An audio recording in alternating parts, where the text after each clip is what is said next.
Salutations, everybody. It is Matty here today.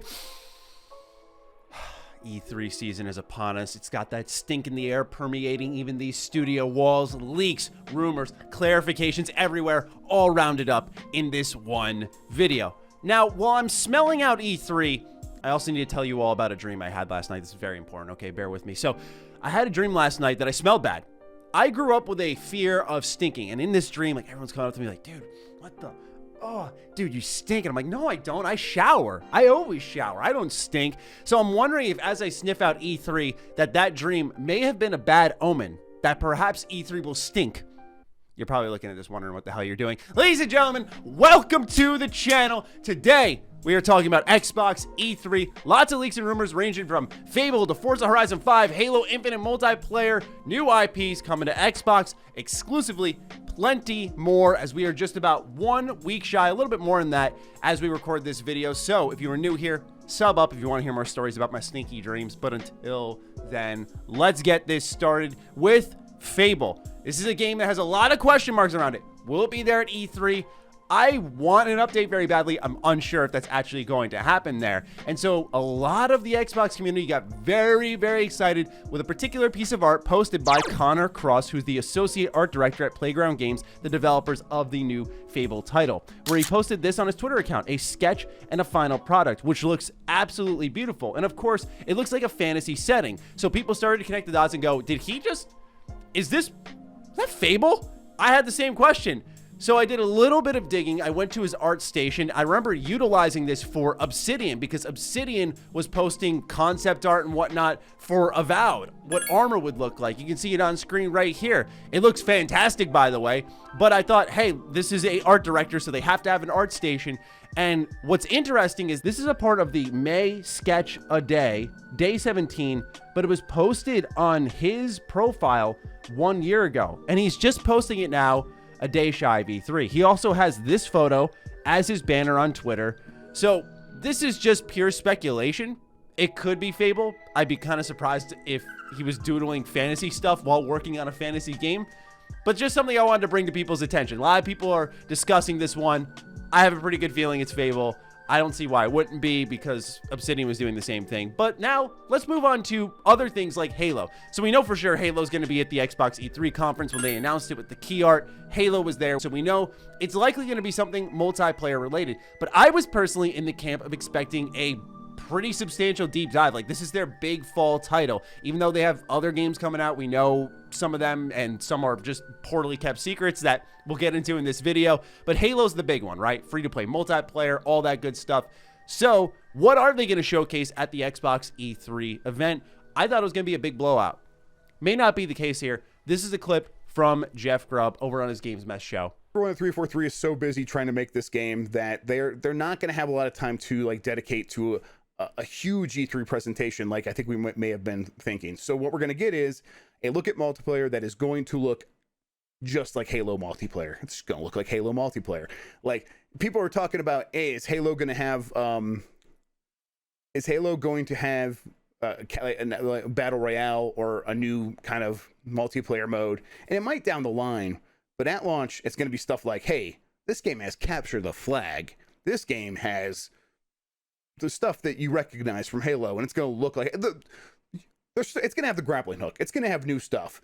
But when it uses the grappling hook, it's probably going to look a lot like Halo, stuff like that. This may come across as underwhelming to some people because it's not going to be that deep dive, and I'll admit I was expecting it. But after hearing, hey, it's going to take away time that's very precious for development to make these assets for E3, so just showing off some multiplayer gameplay is their path to just re-revealing it, I'm totally fine with that. I am 100% okay with that because the game needs extra time. It needed an extra year, man. I mean, that's wild to think about. So I'm glad they're taking their time. I'm excited to see multiplayer. I've had this kind of bold prediction for a while that we're going to see, you know, some type of multiplayer beta, because I feel like they need to test this thing out to some extent to drum up hype. I just hope it's not like a 76 break it early test application where they do the beta like a month before launch and you go, it's marketing. It's not a beta. I really hope they sort of like shadow drop this beta when E3 is over. Like, you can go play Halo right now for a week, test it out, let us know what you think. That may be a scary play for them because, you know, they're in that tight period of getting to release. But I anticipate, you know, release date. I anticipate we're going to see this multiplayer gameplay. And Jeff said that it's going to be familiar modes like capture the flag, and they're going to add more over time. That would make sense. Once again, free-to-play multiplayer mode, which anyone can jump into. They're going to keep updating that over and over. This is the chance to make Halo really pop. And with the rumors of Nintendo floating around working with Xbox, some have gone as far as to say Game Pass on Switch, which always is plausible. Maybe it's on the Switch Pro, where I hope the wireless adapter is better than ranging of 2 feet.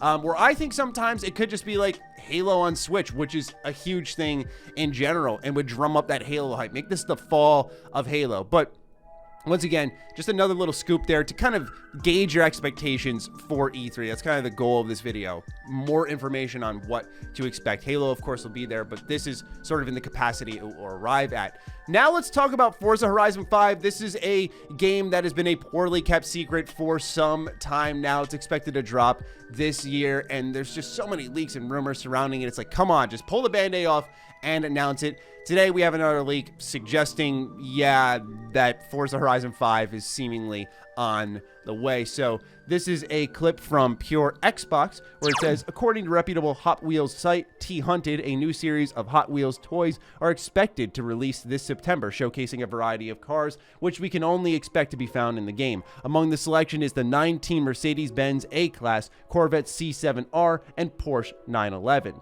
the former of which has never been added to Forza Horizon 4. We're just going to time out right here for a second because this is what's incredible about the internet. There's a Hot Wheels website. Like a fan Hot Wheels website that's really well.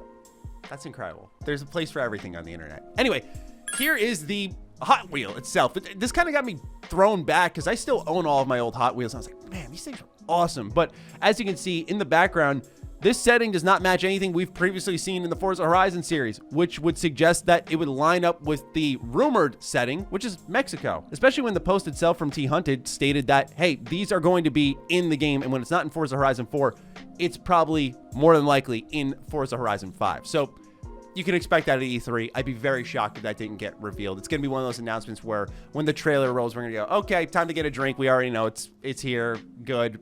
Finally. Let's talk about something a little more ominous and vague, like Omen. So we know Xbox now owns Arcane. Now Arcane in Lyon is working on Deathloop. Meanwhile, Arcane Austin, team responsible for Prey, apparently they're working on a vampire sim. And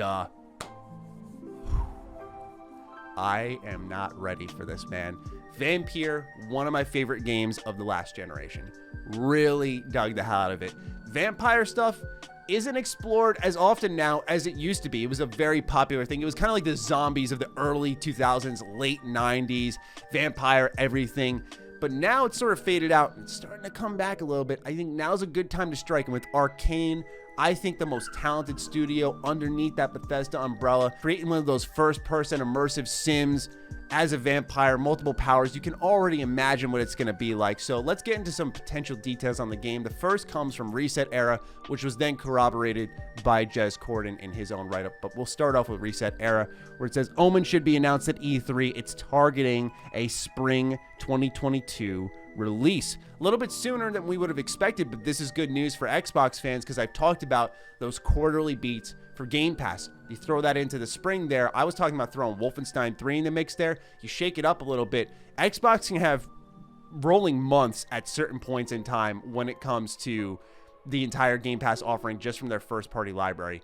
Really, really exciting potential. Jez Corden wrote on Windows Central Gaming, we've also heard for some time that Arcane is working on a vampire-themed immersive sim named or codenamed Omen. We know next to nothing about this title, but Arcane is known for immersive first-person games which prioritize player agency. And then Jez also tweeted on May 28th a vampire emoji, so he knows what he's up to. He's teasing. Very little details there, but this is something you could probably expect to see at E3, I would imagine. I personally haven't heard anything on this. There are two things I've heard about, and we're actually gonna get into them right now.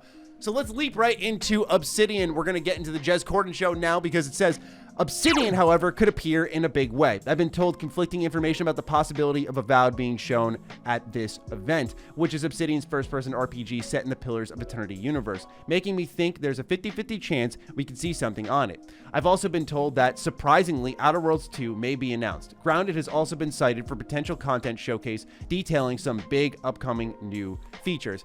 I think Grounded's almost the sure shot. The other two are up there.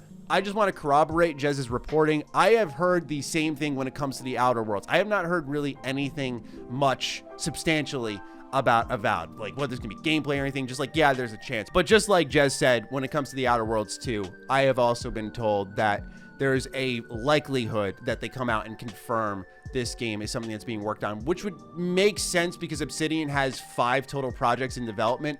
I'd be very surprised if the Outer Worlds was a one-off, and that's not accounting for whatever Leonard Boyarsky and Tim Kaine are working on. I can't imagine, after saying this is their dream project, the Outer Worlds, that they would just do a one and done with that, especially when I think the Outer Worlds is an incredible game, but was limited in some respects. And to see that game get a full budget backed by Microsoft money, yeah, give me that every day. Next up in Jez Corden's write-up for E3 2021 predictions, what about some of Microsoft's other rumored titles? I've previously teased Project Typhoon, which is an upcoming open-world co-op action game from a AAA partner studio. We've heard that this game may be shown off at E3 2021. It is fairly far along in development and could be slated for 2022.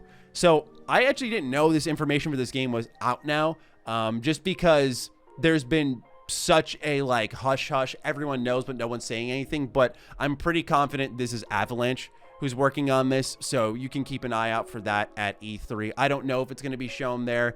I have heard it's far along, just like Jez said. I'm sorry, I don't mean to repeat his reporting, but I'm just trying to relay information I've been told. But yeah, I've heard similar things, and I am pretty confident this is a game from Avalanche. And I'm very excited to see people's response to it, because what was described to me, the pitch for it, that open world co-op action RPG and some of the elements that are going to be there sounds pretty neat, but that's not something that I want to share because I don't need to ruin what the game is even more than it seems like it already has been by others. So let's get into the last bit, which comes from my own Xbox podcast.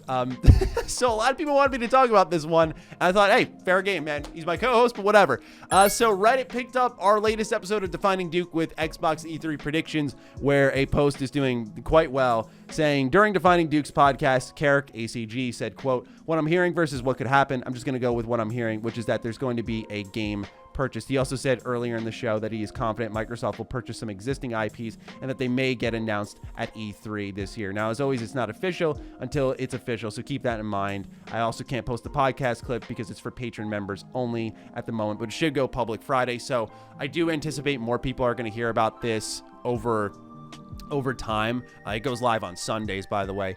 But yeah, some people were like, Matty, do you know more about this? You talk to ACG like multiple times a week. Carrick and I have different sources. I think that's one of the things that makes all of our shows that we do together very valuable, because we kind of just bring these different scoops to the table occasionally. When it comes to this one in particular, I don't know. I didn't ask. I have one guess, and I think it could be, I'm not saying I know, making that very clear. I think it could be Konami related, sort of a stars align moment where we have reports out there saying Konami wants to sell IP. There's reports of Kojima working with Xbox exclusively, and with how Death Stranding did and Game Pass being in the situation, you could look at that and go, hey, you know what? There's a chance there that Kojima wants people to play his game and secure his bag. And if Konami is shopping IP, I mean, that would be the perfect blending. But, I mean, it sounds too good to be true, where Kojima could work with Xbox directly in his own studio on the Metal Gear IP without the completely toxic nature that Konami is known for. So that is just my personal guess based off what I've seen publicly. I do not know, and I'm sorry I can't offer more context on that, but I hope that my 2 other little scoops in this video were enough for everybody. I don't know if that'll even be at E3. I don't anticipate Xbox hitting the stage and saying, you know, hey, we're buying this, right? I think they would announce it through a game and it would just be exclusive to Xbox. I don't think they're gonna come out and say that. Jeff Grubb also responded to this rumor and said, I don't think anything like that will get announced at E3, but I am not certain. So it's up in the air there. There's still plenty of secrets that we don't know about when it comes to E3. But that's all I've got for you in this video right here today. Hope you all enjoyed. Hope that hype is ramping up for E3, because I'm very excited, right? Like, not even just by the premise of these leaks and rumors and stuff. I think it's gonna be a good show, but really my excitement stems from, like, it's back, like, things are kind of coming back to normal. It just feels good, right? Like, it feels like a good time to be alive. And I know it sounds kind of grim to say, but it's just been such a rough, like, last year and a half that I'm just really happy that E3 is a thing. I'm happy that we get to sit down and watch showcases and get excited about games together. Like, man, that makes my world go around on some days. Like, it's just so awesome. So thank you so much to those of you who support this show and just listen to me sit down and talk about whatever, whether it be Xbox, or yesterday we talked about PlayStation. Plenty more streams to come, and I'm looking forward to sharing my reactions with all of you as E3 unravels. So with all of that, leave it in your hands. Let me know what you're thinking in the comments down below. Other than that, follow me on Twitter, follow me on Instagram. Those links are in the description down below. Would appreciate getting to interact with some of you out there. And a big thank you to all the patrons and all the members who are supporting this channel, keeping us afloat. Really appreciate you. And I'll talk with you soon. Stay sexy, stay active. I love you all. Peace.